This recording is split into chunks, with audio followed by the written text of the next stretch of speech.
Good afternoon.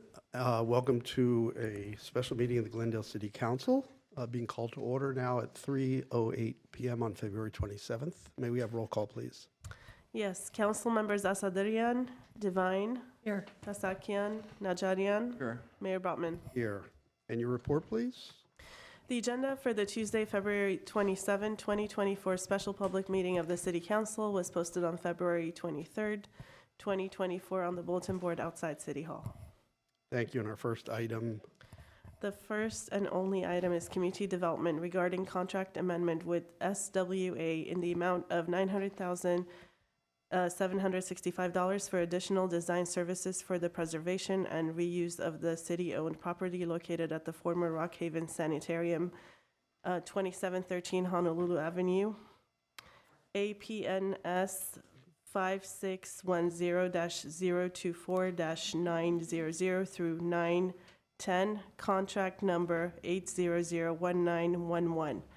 A, motion to authorize contract amendment with SWA by $900,765 for new not to exceed amount of $1,050,765 to provide additional design services for the Rock Haven project.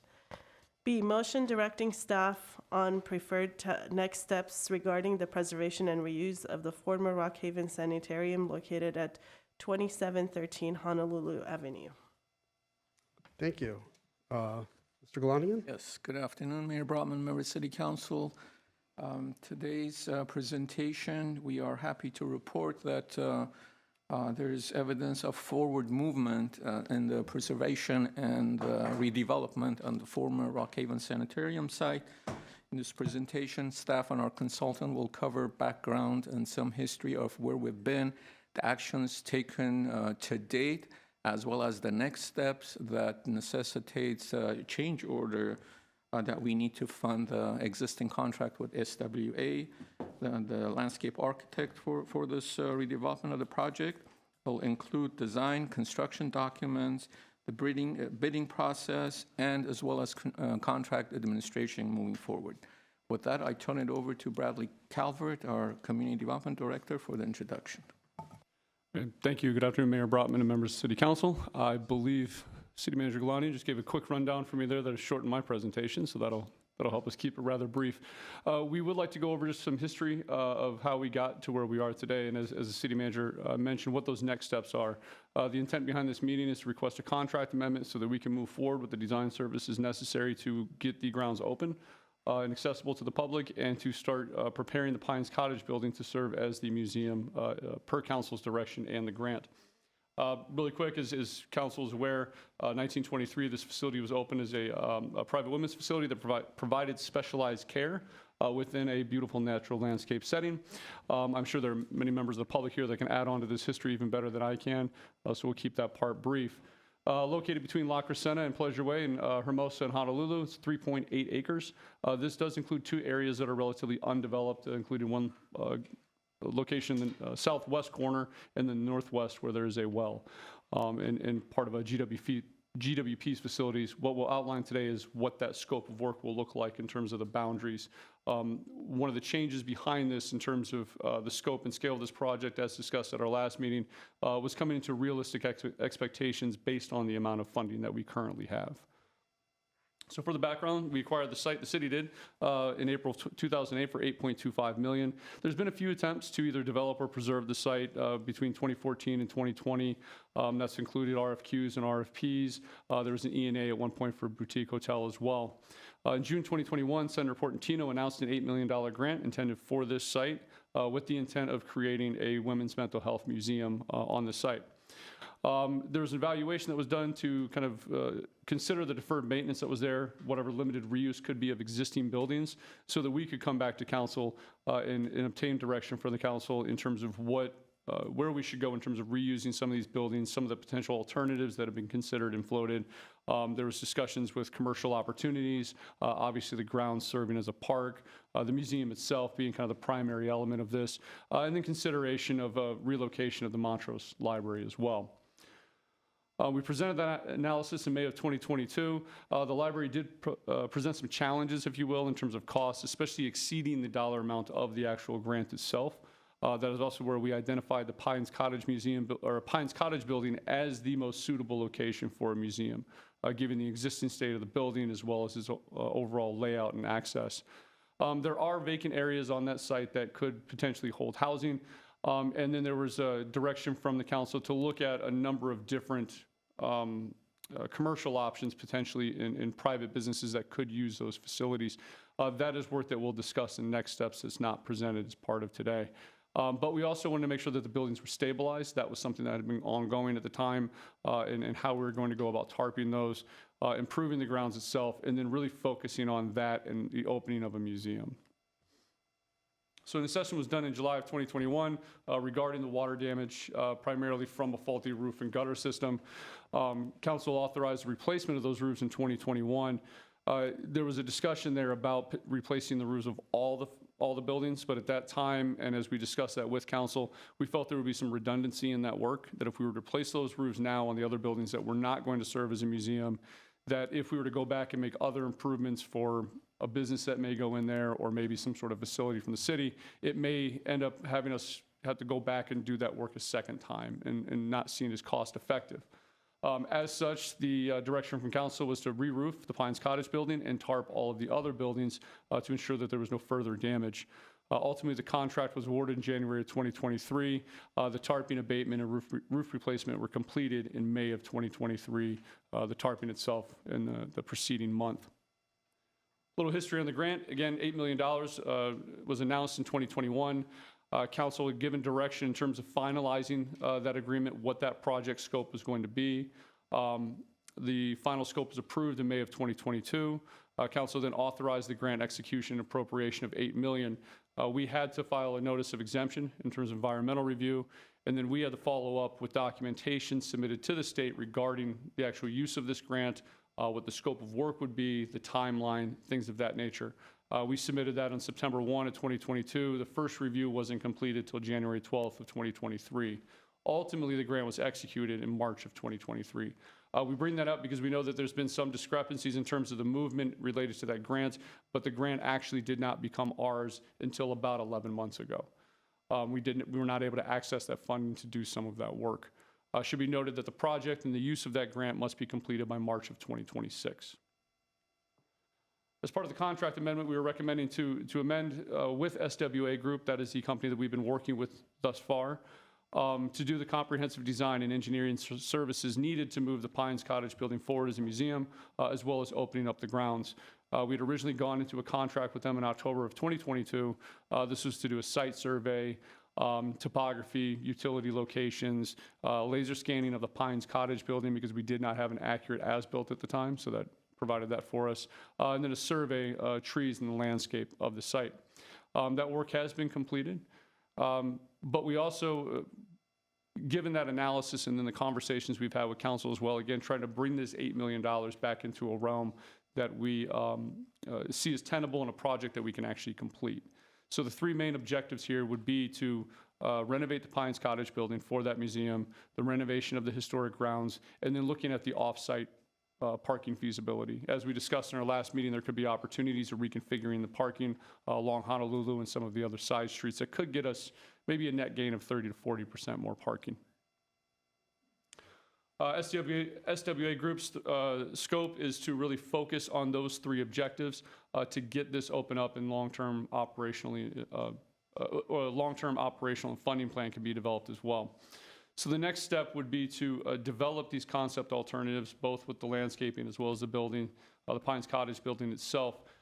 We would present those alternatives back to council once we have achieved that, and I believe the aim right now is sometime in early to mid-summer of 2024, and we would be doing public engagement in that meantime as well to get feedback from the community.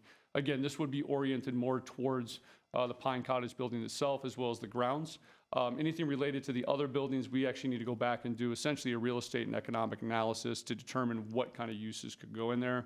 Again, we've heard several recommendations from the council as well as the community to identify what best and highest use those buildings could sustain.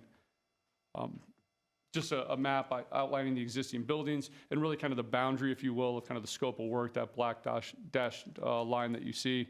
Building C is a Pines Cottage building. That is the intended museum at this time. This graphic representing the landscape and tree survey that was completed on the site. And then, again, highlighting the museum building there, Pines Cottage C, and then looking at that area, the magenta area that you see there is highlighting the area consideration for modifying parking to see if we can obtain more space there. We have a little wiggle room to play with in terms of the street lane width that would allow potentially for diagonal parking there. I have a question. This slide here, this graphic shows building B is excluded, but then the last one shows building B is included. This What are dash these line is two representing the areas? landscaping area, so it's capturing the landscape area around B as well. Buildings A, oops, I'm sorry, I just turned that off. A, B, and L were identified in the 2016 report by the city as not being as significant as the other buildings on the site. So we're not incorporating that as part of an analysis right now. Okay. What does that mean, not as significant? Is the site as a whole listed or particular Site buildings is- listed, or how does yes. that work? The entire site is listed within the city, the state, and the National Historic Register. Not every building was deemed as a contributor necessarily to this site. There's a report the city done back in 2016. Building L actually is a relatively new building on the site in terms of Right, what- that's like everything else around, 1970? 70s, I believe it was. And then A and B, there were some other considerations. Mark Berry is here. I'm not sure if you have any background on that you could provide. It was a staff determination during that report in 2016. Okay. But the scope of the work that SWA is going to do will include, This dash line, all of the grounds within that area and the parking area that you see that's captured there too. okay. No, just, and the museum. Correct, correct. Yeah. Okay. Within that boundary, obviously. Otherwise, that concludes my presentation. I am happy to answer any questions. Deputy Director of Community Development, Mark Berry, is here, and we have a representative from SWA who can also speak about the future scope of work and how this funding will be used. Okay. Do you have any pressing questions, or can I go to the public first? Okay, we have 5 or 6 people here, well known to us, or maybe one more. So we'll start with Francesca Smith, and you have 3 minutes.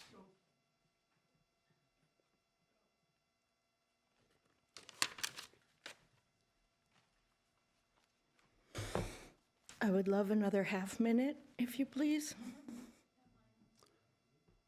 Squeeze it into 3, because I can't make an exception for one person without making it for everybody. Okay, thank you Okay, very but let's much. start your time now. Good afternoon. I'm Francesca Smith. I think every one of you knows me. I'm a principal architectural historian. I've been doing this for about 40 years. And I had a number of comments on this. I regret that you all received your letters so late, but we don't receive these reports without other things to do. So first I wanted to address what was just discussed, which is determining that some of the buildings aren't really historic. That was not the consultant's call to make. It's not the city's call to make unless the National Register nomination is reopened and reconsidered. Those buildings are contributing. I'd like to address the reference to ad hoc mothballing. There's no such thing. The federal government has guidance on how to mothball historic buildings. There are different ways to do it, but none of them consists of tarping wet buildings and leaving the moisture inside and letting the buildings rot, unfortunately. We recognize that the city is trying to work within this $8 million grant, but that wasn't intended to be the whole project. That was intended to help get a museum. I'm surprised at a lot of the language in this revised scope of work, since we don't know what the previous one or any of that other stuff was. Nobody else was involved. The use of a tarpaulin, by the way, in that ad hoc mothballing over a leaking roof should only be thought of as a very temporary emergency repair in the federal guidance. I'm just going to mention that the city ordinance has a section on a duty to maintain historical resources, which has been a problem for the city. I'm not accusing anyone here of being a single person who's making this not happen. I think it's just a giant problem for the city. Secretary of the Interior's standards for the treatment of historic properties isn't even mentioned in this thing. It's referenced incorrectly. The California State Historic Building Code is not mentioned. The fact that some buildings are just considered low integrity is frankly baloney, unless that goes through the National Register delisting or changing the nomination. That's just tough beans. Unfortunately, it includes 3 buildings and 1 structure. The additional design services, number 1 was restore the historic gardens, which is funny because restoration is not what's proposed. What's proposed is rehabilitation. Unfortunately, there's a big difference. Restoration would be a strict fixing it to a certain period, and that's not what we're doing, or what you're doing. I explain it further in my giant letter. Developing an outdoor picnic and seating area is possible. May I have 30 more seconds? Finish your Thank you. sentence. Is possible, there's guidance on it. The fact that the landscape is part of the historic district was only discovered by the city last year in a meeting I attended. Temporary ADA, no mention of a state code. How about replacing all think the that we're plants gonna have with to- water-wise garden? Okay. Not compliance with the standards whatsoever. I thank you. I wish that you all would ask them for a Mercedes if that's what you want in this, instead of agreeing to a Chevrolet and expecting a Mercedes Okay. in this Thank deal. you. Thank you. Okay, Susan Boland.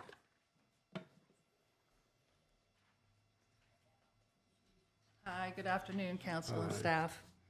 I did read the staff report and I digested it. We've been waiting a long time. This is 16 years in the making. Most of what I see in this proposal is what we have in mind as a beginning. And we know that there are a lot of issues along the way. It's a start. We have the $8 million. I'd like to see it move forward. But the language of this proposal is troubling, as Francesca pointed out. I hope by now that you realized and have discussed that tarps are not a solution to roofs that have holes in them. And as we saw in the historic rains, there's much damage to be addressed. Nowhere in this proposal addresses any of that. And as my mother often said, I hope to scream that there's a secondary proposal that has more of an urgency to it to repair the roofs, to dry out the walls, to open the buildings so they can dry out, and that we can address the project as a whole. I'm fine with SWA moving forward on the other things. I think we can do 2 things at once. We're well known for that.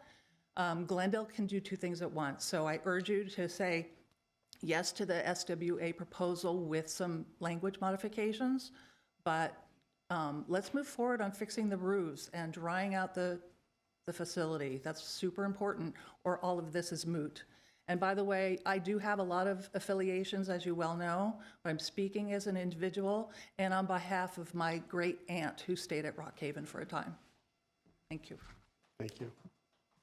Joanna Linkhorst? Hi, how exciting to be here today to finally talk about things moving forward to get our park and our museum. I appreciate this so very much.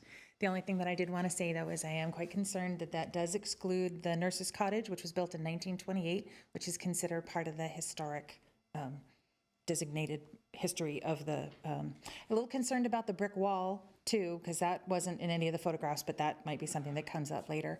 And nothing in it talked about the other buildings at all, and they are suffering. We were really hoping that putting on tarps was going to make everything all better, and it really hasn't. There's window issues, there's foundation issues. So kind of hoping that maybe things can be massaged around, realize that there's money and help that can come from other places so that some of the money can go toward helping preserve the buildings, the other buildings besides the museum. It was, when you asked Senator Portantino what the $8 million was for, he said, 8 million buys a lot of paint. So obviously that 8 million is meant to go for preservation of the buildings, not just the park and the museum. So I appreciate everything that you guys are getting done. Thanks. Okay, Eve Reynolds?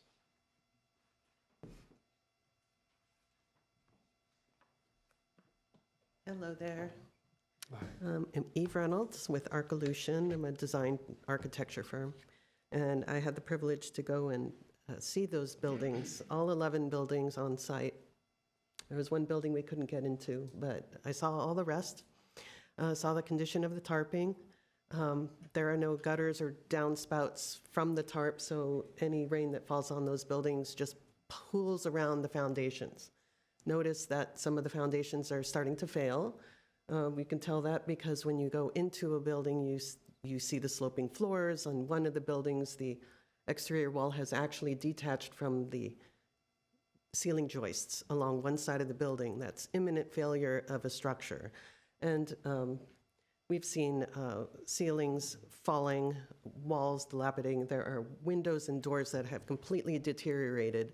So the rain is not only coming in from the roofs and coming through the walls, deteriorated subfloors, et cetera. So they are in imminent danger of failure. So I'm very concerned that it only addresses one building to be rehabbed. Thank you. Okay, thank you. Kathy Yerka.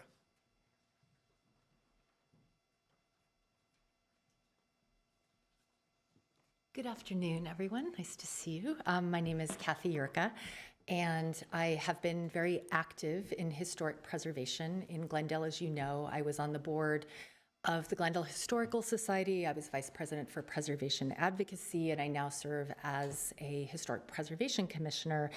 And Rock Haven is a very, very important historic resource in Glendale, and it has been heartbreaking for many of us to watch what has happened to it, both before, but of course most visibly after the city's ownership of it. And we had at our last Historic Preservation Commission meeting 2 letters and a speaker about the condition of Rock Haven. And the commission decided that it wanted to actually have a public meeting if we can there, because we have not been able to go to the property. And we raised the idea of demolition by neglect because it seemed pretty obvious that what was going on. And a staff member said, oh, it's not demolition by neglect because the city, they don't want to get rid of the building. They're not trying to make it fall apart.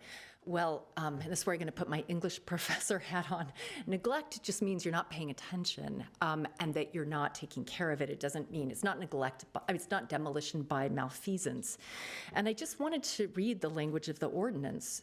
Duty to maintain historic resources.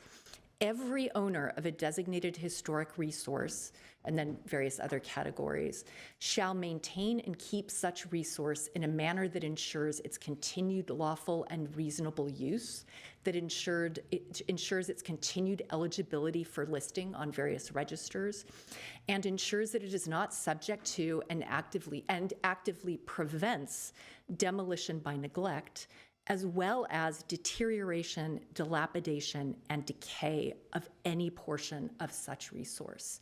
I don't see how anyone can say that deterioration, dilapidation, and decay is not evident everywhere on that property. And I am so sensitive to resources not being directed towards South Glendale. I've argued for money being spent on Verdugo Park, Duke Magian Park. I think some money needs to go into this property that is outside the $8 million. Fixing up one building and letting all of those other buildings like basically turn to liquid is not, it's not respecting the significance of this resource, and it's not following the ordinance language that was adopted by council not all that long ago. So I really hope that that you will instruct staff to figure out how to protect the rest of those buildings. And I also just wanted to say, just last sentence, I don't think that whole-scale replacement of landscaping with drought-tolerant whatever is a good idea. Thank you. Thank you. Vartan Garpetian.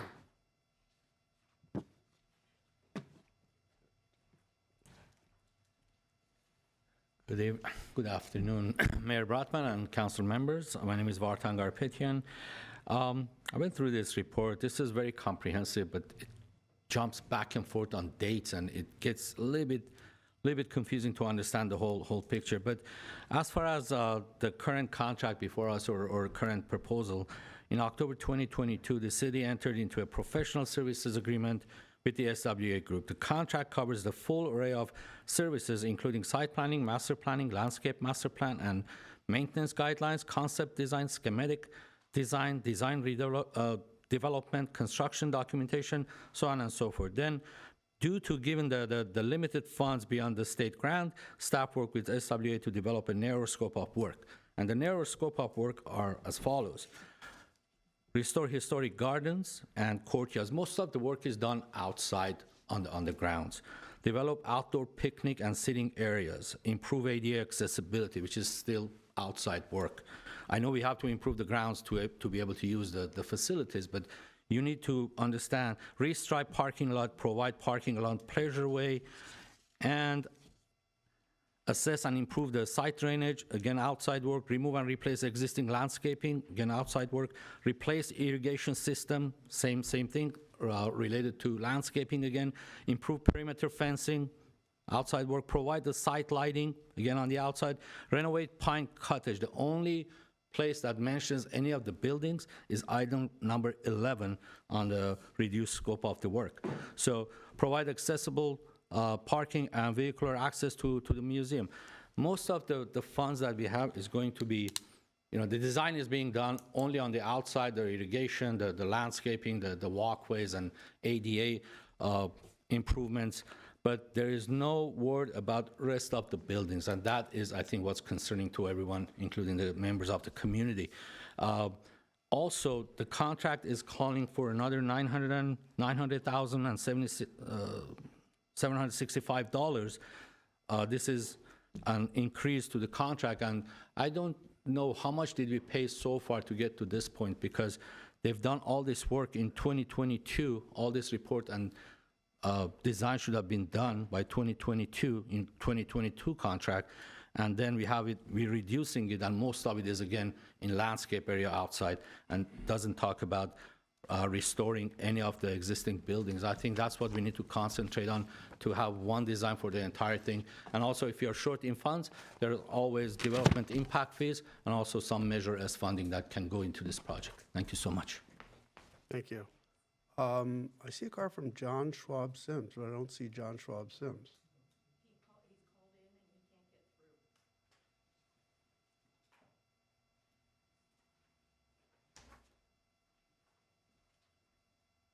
Oh, I see it's written down there at the bottom. Called in and cannot get through. Okay, well, we can talk about this and then come back to him in a moment. What's that? No, that's his card. That's John Schwab's. Let's see if there are questions from the dais, and then we can come back. Questions? I have questions. Or comments? I'd like to ask the rep from SWA a few questions, if I may.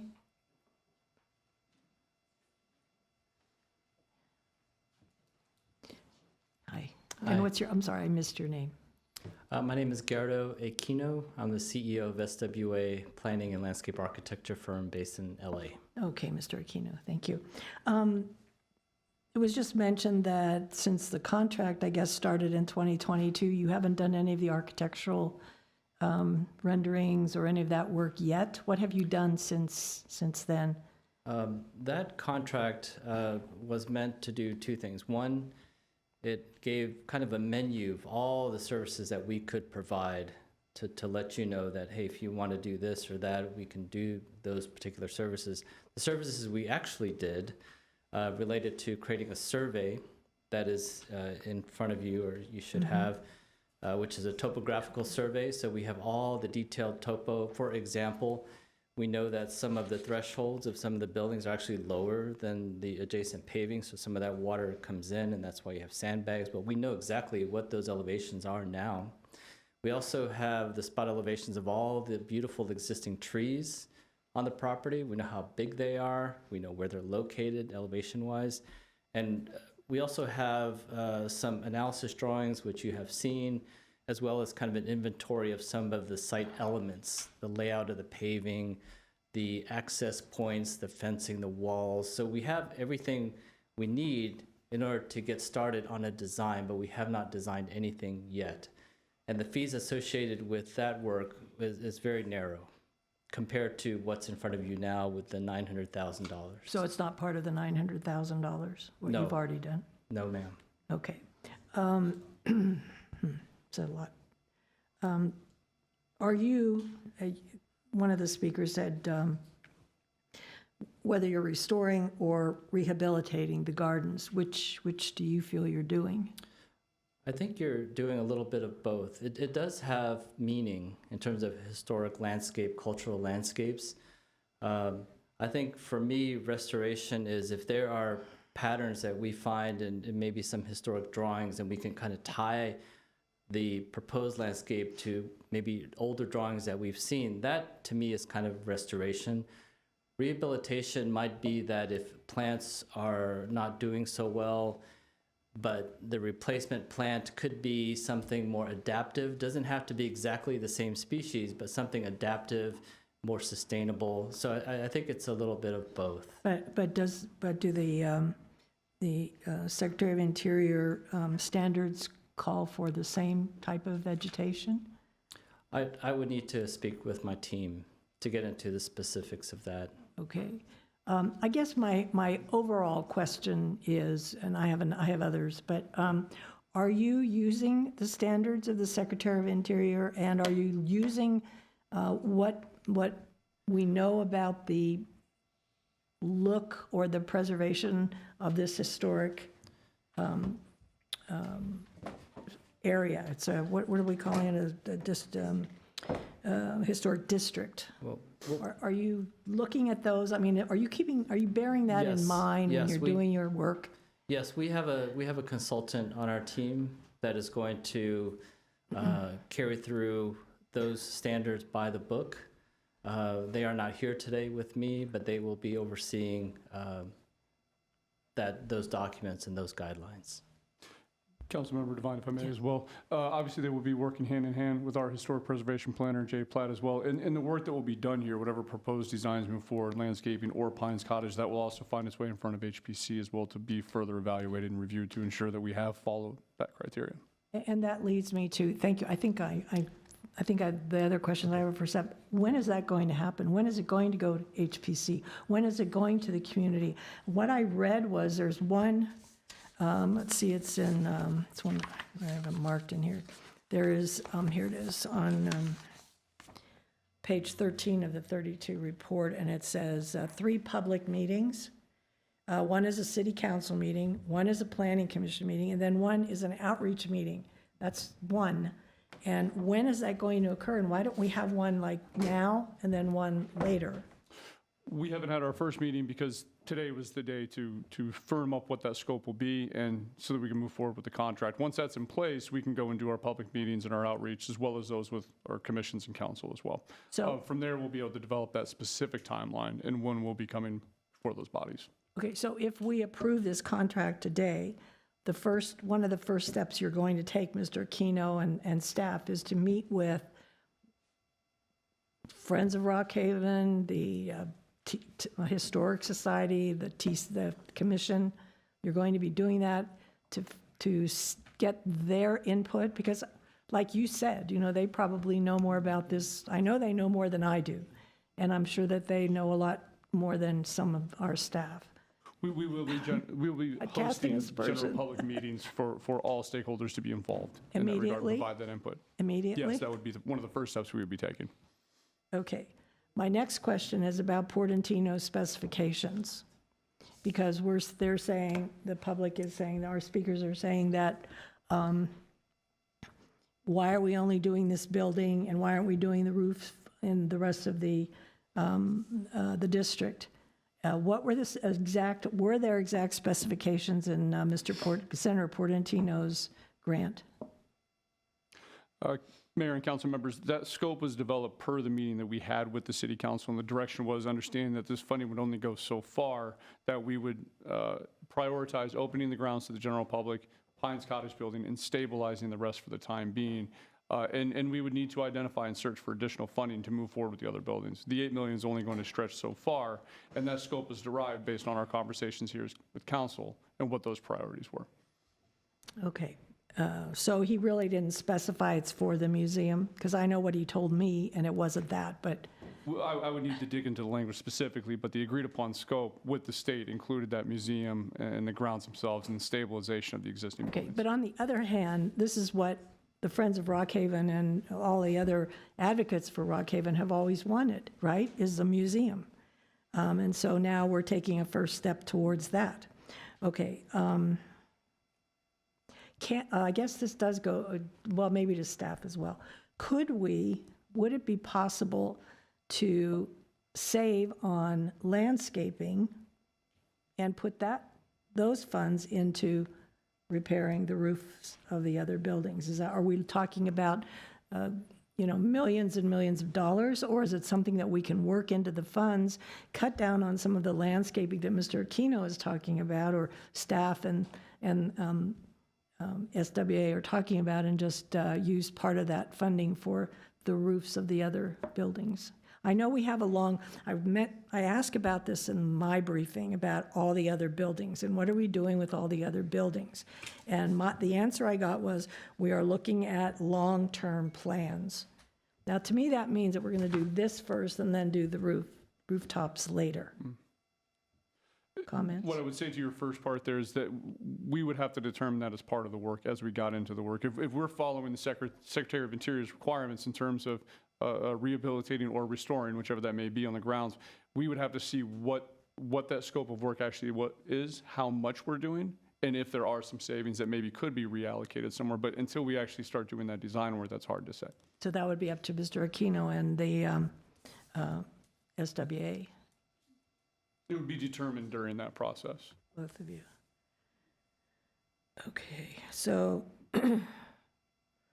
so you are following the Secretary of Interior's standards for rehabilitation, restoring, and preserving this historic site. Am I correct? Correct. He's shaking his head yes. Okay, okay, all right. I'm going to stop there. Okay. Well, we have John Schwab Sims on the phone. Why don't we hear from him and then we'll come back to you. Okay. John Schwab, you're on air. You have 3 minutes. Great, thank you. I tried to dial in, but unfortunately I got a recording saying that you were taking no call. So thank you for patching me through. Hello, I'm John Schwab Sims, president of the Glendale Historical Society. TGHS has been engaged with Rockhaven for a number of years and have advocated for its preservation and restoration.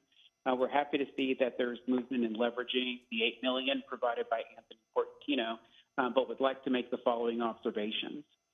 First, the landscape is protected as a historic resource, and it's imperative that any restoration to the landscape complies with the Secretary of Interior standards.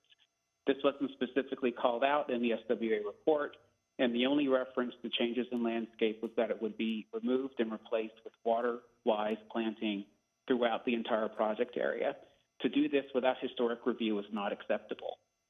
Secondly, there were some inconsistencies between the boundaries of the National Register Historic District and the work area specified by SWA.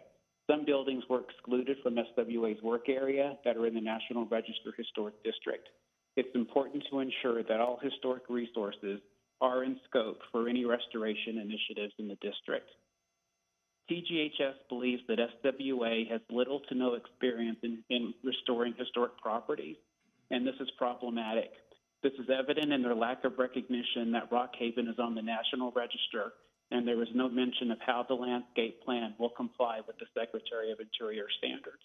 Simply that all landscaping will be removed and replaced with drought-tolerant plants. Lastly, TGHS is very concerned that the city's Historic Preservation Planning Department has not been involved in this process at all. We are discussing a major restoration to a 4-acre site that is listed on the National Register of Historic Places and the California Register of Historic Resources and has CEQA protections. It is critical that they and HPC be involved in discussions regarding renovations at the site. As I stressed in my letter, TGHS remains dedicated and engaged to work at Rockhaven. We ask that TGHS and other key stakeholders be brought in for feedback prior to the delivery of the proposed plans in July. This will ensure that there is firm agreement on plans going forward amongst key stakeholders. Thanks for your time. Thank you. Councilmember Najarian. Thank you. Just a couple questions. So we're trying to work within the $8 million budget that Senator Portantino obtained for us. That is correct, And we Councilmember. believe that that's going to be completely consumed by the restoration of Building C, the museum. We are fairly confident in that, yes. So that begs the question, what are we talking about for the rest of the site? Eliminating L, which you say is a 1972 building, at least up to the level of mothballing. Are we talking 50 million, 60 million? I mean, what order of magnitude are we talking about? Because we're saying, well, we want to, everyone is saying we want to restore not just Building C, the Pines Cottage. That's going to determine a number of factors, extent of any damage, whatever that may be. But I think it was also just premature to make that statement, being that we have two parallel scopes of work going here for this cost, and we would need to go and separate the other buildings out and understand what it would take to complete that. I can confidently say it cannot be accomplished with this existing amount of money, though. We can't go much further than where we are at this point, what we're proposing here. I get that, but we all have, we're talking about putting in Measure S money. We're talking about parks impact fees. Someone has to know what this ballpark is for at least the mothballing, let alone the public use of the rest of these, not just the buildings, but we're also talking about the site, the drainage issues, the ADA issues, the landscaping. I mean, I would guess it's at least 50 million more. If 8 million is going to go to that one building, we've got 7, 8 other buildings to consider.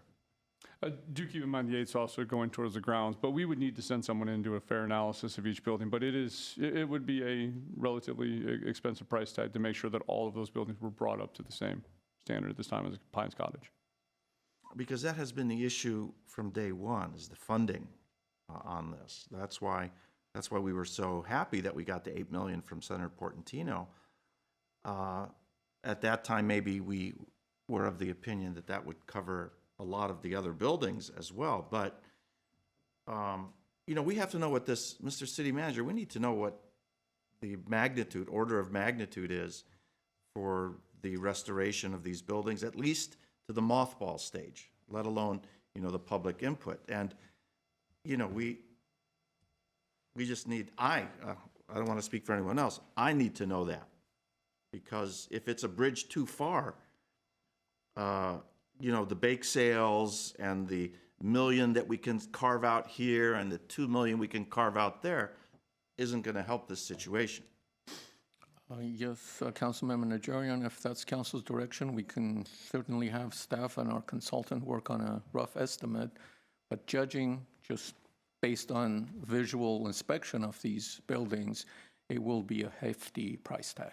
Okay. But if that's council's direction, we can put some pen to paper and bring you some numbers for consideration. Well, I mean, it shouldn't be council, a directive. It should be something that we get regardless. Even if we don't ask for it, we should know. We and the public should know what we're talking about here. Right. Even if it's a rough figure. I mean, I understand there's a lot of details involved, but give it to me within $10 million. Understood, Councilmember Najarian, but as Mr. Calvert mentioned, we have been in front of council previously, and this was the direction that was given. I understand. Right, so. I'm not objecting to the direction that we're going now. Right. I'm looking further. And hence my comment, if that's what you like to see, then we can definitely bring a report back on an updated estimate for you. Okay, so my next comments and questions are in that regard. What's our business model with the water district? Why can't we obtain the money that is being produced by pumping water at that well and dedicate that to Rock Haven. Someone is charging, someone's pumping, someone's getting money for it. Why can't it be us? Because it's on the Rock Haven site. Correct, understood, Councilmember Najarian. I believe we do have a lease agreement with Crescento Valley Water District for the pumping rights. I'm not quite sure of the details of that agreement, but we can definitely look it up and report back to you. Let's look at that. I'm not sure when the lease is over. Perhaps we can restructure it to some other type of agreement where it'll give us some greater income, especially since water is so, except for this Scarce. month, so scarce in California. That could perhaps be the source of some bonding. You could bond against that revenue. I don't know if it was a sweetheart deal with, this is the CV Water District, right? Correct. Let's look into that. I mean, that may be a possible source. And again, until we know how much it's going to cost to do the rest, I'm not sure if it's even worth discussing getting that income, but it's something that we should at least keep in mind. And that's all I have. Okay. Thank you. Okay. Look, I'm going to pick up on this question of the cost of mothballing the other buildings. But before I do, I think, so we went through this where we talked about going and replacing all the roofs and doing, I don't know if we talked about a full mothballing, but we did talk about replacing the roofs. And I guess what we concluded was that we'd prefer to know what we're going to be doing, what the uses we're going to be applying to these other buildings before we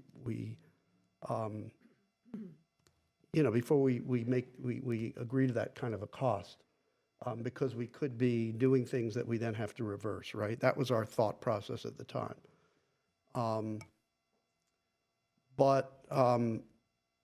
Maybe because the sense I think we're all getting is that it's going to still take a very, very long time to actually get to these other buildings. I mean, just at the pace things normally go, it'll be years probably before we even have a plan for the full site. I mean, best case scenario, 2 years probably before we have a plan for the full site. And then to execute it will probably be another few years. So maybe we need to rethink that approach. As far as the mothballing costs, I mean, I did look at SWA's study, their original study of the Pines Cottage, and they had an estimate for mothballing the Pines Cottage at, just for mothballing, at around $250,000. So if that's $250,000, I'm going to say, look at the whole thing. Maybe that's one building. How many other buildings are there? 8 other buildings. They're not all that big, but let's just say $2.5 million. Just put it out there. Am I just kind of coming up with something crazy? Because that's very different than a $50 million number. If it's $2.5 million, maybe at this point, given how long it's going to take care of this, to really figure out what we're doing for the whole site, maybe we spend the $2.5 million and stop the continued deterioration. And I don't know enough about this. I do have a question I'd like you to answer in a minute about how the tarps are performed, because we've had some heavy rains this winter, and also we had that strange rain event in the summer. How did they hold up? But what I'm hearing is it's not just about the water coming in through the ceilings. It's about the mold that's already in there kind of continuing to cause deterioration. It's about water coming down into the foundation. If it's going to take 5 years to do something here, and in 5 years these buildings are not going to really exist in any in any form that we can make use of, then I think maybe, and if we're talking $2.5 million, I mean, we spend that money on a lot of things. Maybe we just have to bite the bullet and do this work, do the mothballing work. And if we're going to end up, if that's wasted money to a certain extent, then maybe, so be it. That's just what I'm thinking right now. But I would like to hear about the tarps, if anybody could talk about how they have held up. And the general point, which I did ask in the briefing about okay, so let's say the tarps are perfect, as good as a roof, but what's, are the buildings continuing to deteriorate as we stand here, or sit here? From our understanding, the tarps are performing well, but there's obviously other things that would need to be done to continue long-term care of the buildings. I would actually defer to City Attorney Garcia on how far we should go into that topic at the time. Thank you, Mr. Mayor. And as we talked about, as you know, we're in litigation with a party that's challenging and asserting that the city is engaged in demolition by neglect, an allegation which we dispute. We are, as Mr. Calvert noted, we are monitoring the tarps and the re-roof of the building that did take place. And don't necessarily, without getting into too much detail, don't necessarily agree with some of the assessments that were made here today. We can certainly provide a different update in a different setting to provide some more information on where we are with that. And then the council can assess whether or not to engage in further things. Remember that the plan that took place with respect to the tarping and the roofing is intended to basically preserve and not make the situation worse. And other than, from what I'm aware, one building that is perhaps suffering some additional damage, we don't see the same type of damage that may be being claimed here this afternoon. So that's kind of where we're at. But we'll sit down with staffs and our consultants and look at it and provide you an update as appropriate. Okay, because I think, from my point of view, I mean, I don't want to hold off on doing this work. We want to do the work on Pines and get that in shape for a museum. We want to do the landscaping. I guess there's some dispute about how we go about the landscaping. And I am curious about this question of whether you have to kind of preserve it exactly as it was or whether you can adapt. Obviously, conditions have changed. Climatic conditions have changed. Drought conditions have changed. So I don't think it makes sense to be trying to replace exactly what was there, back in the day. But what does the Secretary of Interior Standards allow us to do in terms of, reinterpreting that landscape? But before you answer that, I mean, we want to do these things, so I want to move this thing forward. At the same time, I think there really is a deep concern in the community. I think we share that concern.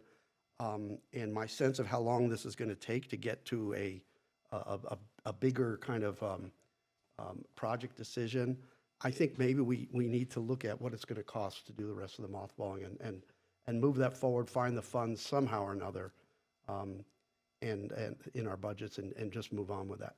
But anyway, that's my comment, and I don't know if anybody can address this landscaping question. Mayor Brotman, I think that's something that would have to be discovered during the process of design as we dig into those requirements and as we start to put ideas forward. It's important to note that nobody's committing to anything specific today in terms of design. It's just what the scope of work would entail. So that's something we could look into, and I think those are fair points. If there's a more modern interpretation, if you will, that is more sustainable, that could be considered, but we could bring that back as part of a report. In terms of mothballing the rest of the buildings, I mean, right now we do not have another source. Let's assume it's $2.5 million. We don't have another source for that funding, so that would have to bite into the scope of work that's here, and we would look to the council to decide which part of that do you want to take that from. Is it the development of the Pines Cottage, the museum, or is it the grounds themselves? In order to be able to execute a scope of work. Did Mr. Aquino have something to say about the landscaping?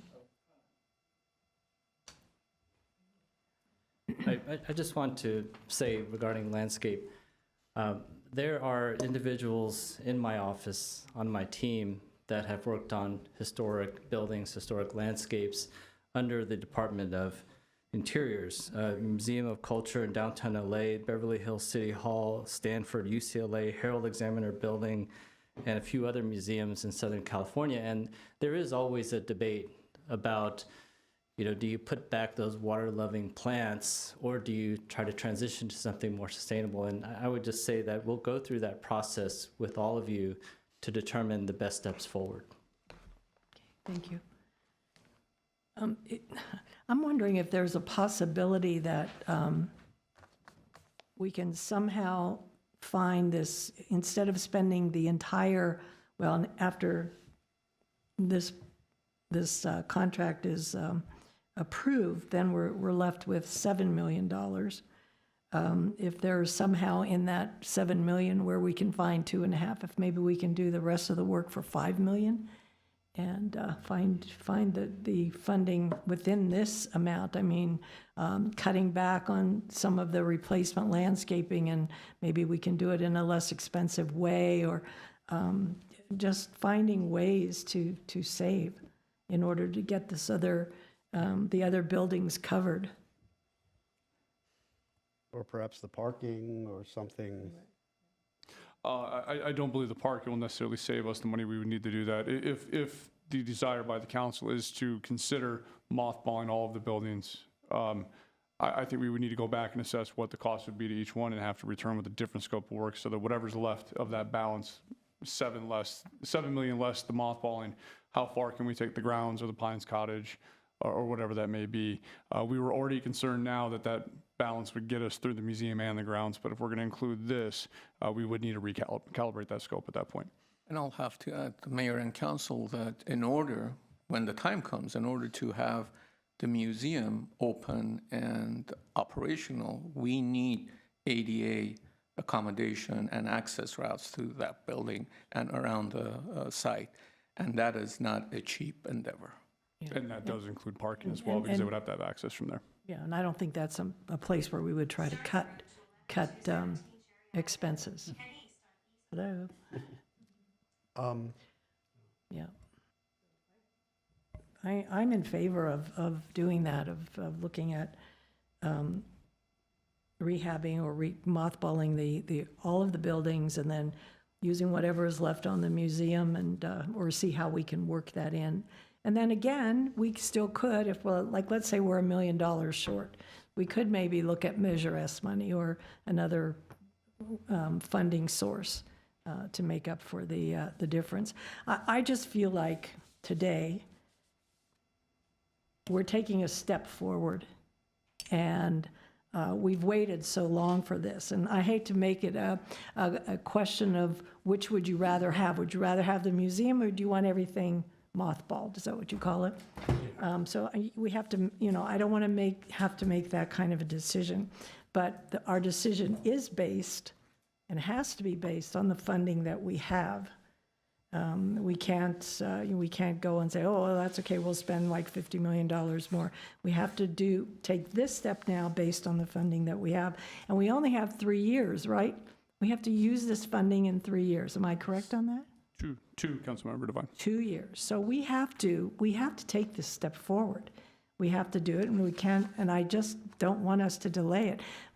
How many times have we delayed projects where it ends up costing us, instead of $8 million, it'll cost us $15 million. So I think we need to get started right away. I think that there has to be, I hope they will look into that landscaping being protected, and I hope that they will include all of the organizations that are vested in Rockhaven immediately, as you said, in the committee meetings with the commission, with the Historic Society, with Friends of Rockhaven, with all of them, so that they have their input. And they might be a good source of where we can cut. Well, we'd rather not have this, but maybe this, and then staff and Mr. Aquino can kind of look at their ideas. And, I always think that the more minds we put together of the experts, the better the product is going to be. And so I really feel like this is a community project, and I think the community has to be involved. And so those would be my suggestions as far as today is concerned. Councilmember Devine, just as a point of clarification, if the request is for us to go back and now use this towards mothballing and then redefining that scope, just so you are clear and the council is clear, that would be a delay. We would have to go back, recalibrate the scope of work with SWA. We would need to go get the estimates for the mothballing itself, and then return to council essentially with a reduced version of this plus the mothballing for council approval. I cannot give you an exact timeline on that right now. We will move as quickly as we can, but do note that we will not be able to hit the ground running if we walk out today, if that is council's request. Okay, so we can approve this contract, but in the meantime, you are looking at the mothballing, how much it would cost, and of course, we'll look at where the funds will come from. Can we do that? If the scope of work is going to change, and the entire scope of work may not necessarily be applicable to the current design team, it'd be hard to execute a contract and a dollar amount if we don't know exactly what that level of design work is going to be. If we're going to take money, let's say, for example, $2.5 million that comes away from the museum portion, then that redefines what the scope of that is. We would need to wait to execute that because that becomes our guiding legal document for our work with the firm. Mr. Garcia, were you gonna? I was just going to make the same point. The $1 million contract is to design the grounds and the museum building at an estimated cost of the full $8 million. And so you can't then say, go use some of that $8 million for the mothballing. You could say, go look at mothballing and try to find another source of revenue for that. Yeah. We have to be specific on the scope, so our consultant would know what their direction is, and then council's direction as to finding different sources. I could tell you that, as you know, there is no separate Measure S funds per se. We have rolled that into all of our sales tax budget and fund. Can we look at other sources? Perhaps grants, but again, we have a deadline to meet with this Senator Portantino's $8 million. So a clear direction to staff and our consultant with a specific scope of work will be really helpful. Another way you could do it is ask for us to come back with some numbers, rough numbers, if mothballing is a direction that council wants to move forward with. But that's going to restart the whole restoration process of these buildings. Just fair warning. If I may, on that note, Mayor and council members, I do think that would be the better alternative. We're kind of kicking around this $2.5 million for mothballing, but we don't actually know what that is. We would need to go and properly assess that. If that is a route you want to Including consider. whether it's necessary. Correct. I think being able to go and do that assessment and then return with either a modified version of what we have today with the mothballing, or maybe the mothballing is not as impactful to this contract and we come back with a much less reduced version of it and the mothballing. But I think that would give us the chance to bring you back a product or alternatives at least that you can make a sound decision. And also do note that when I'm making those statements about whether or not we're hitting the ground running, leaving here, I don't say that to be a pessimist. I just want to make sure that the council understands the expectations that will come from this. We will move as quickly as possible. It's just we won't be starting work tomorrow. My suggestion would be we move forward with this scope of work. We do, I think, as Susan Boland said, let's do two things at once. Let's do this, not delay this. And ask staff to come back as quickly as you can with an estimate of what it would cost to mothball the other buildings and a prioritization, because we don't have to do them all at once. Like, which are the buildings that are most at risk that we want to mothball first? Let's look at that. Let's look at our possible funding sources. And yeah, we're not going to do it all at once maybe, but maybe we can build something into this next budget cycle. We could do some of it and take it from there. But it makes me really nervous when I hear we're going to push this off, and I think we need to get going with it. I agree, and I would approve of that. Yep. Maybe the motion can be to obviously approve 1A, which is to move forward with the design as outlined by staff, and then there's a motion at 1B to give us direction to do, just as the mayor said. So we can get those separately. That'd be great. So moved. Is that clear enough, or does that need to be Yes, Mayor, that is, restated in some way? we will proceed with the body of work and we'll come back with another report independently for the mothballing. Okay. So 1B will be a motion to direct us to prepare a report on mothballing, Right. including sequencing and estimated costs. Good. Okay. I like that. Are you okay with that? Okay. All right, good. Second. Okay, so we have a motion, a second. Roll call, please. Council members Asadrian, Divine, Yes. Kasakian, Najarian, Yes. Mayor Brotman. Yes. Thank you. Next, I guess, is adjournment. Second? Okay, we're adjourned at 4:12. Thank you, everyone.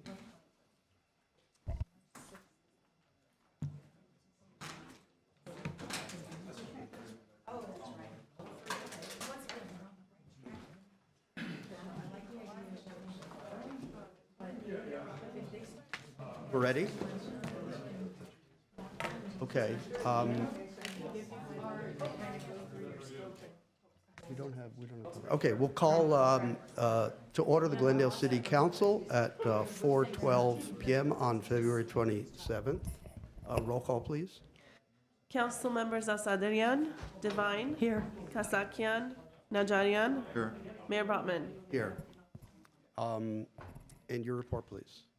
Closed session items are closed session item A, conference with legal counsel pending litigation, claim of Arellano, claim number 23-0239.